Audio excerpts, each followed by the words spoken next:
Yay. Good job. This space outside Saskatoon will soon be home to an indoor and outdoor spa. It will be called the Dakota Dunes Thermal Spa, and it belongs to Whitecap Dakota First Nation. Officials from the federal government joined them and others at a groundbreaking on Monday.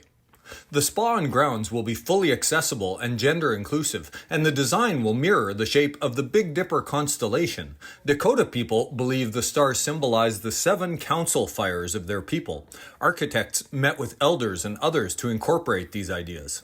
The Dakota Dunes Thermal Spa uses transport guests to another world, physically and spiritually, through techniques that respect the earth. The spa will complement the hotel, casino, and golf course on site. Whitecap Chief Darcy Bear says his ancestors were forced to ask permission from the Indian agent if they wanted to sell their livestock or even leave the reserve. Now, First Nations are taking their rightful place in the nation's economy. If you look at nation building around the world, every nation has an economy. And we as First Nations should not be denied that access to an economy. And that's one of the things we've been pushing for. The spa is being financed by Whitecap itself, but also through a bank loan and $15 million from the federal government.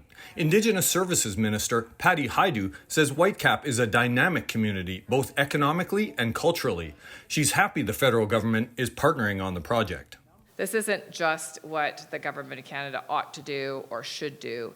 It's actually the most important job that we have as a country, to make sure that communities, Indigenous people, First Nations have every tool they need to recover and to thrive. Officials say the Dakota Dunes Thermal Spa is expected to be built here, adjacent to the resort and casino and nearby the golf course. It's expected to open in 2026. Now, Minister Haidu, Chief Bear, and others say that reconciliation is part of the reason that they're doing this, but economic development must also be a central part of their efforts. Jason Warwick, CBC News, Whitecap, Dakota First Nation.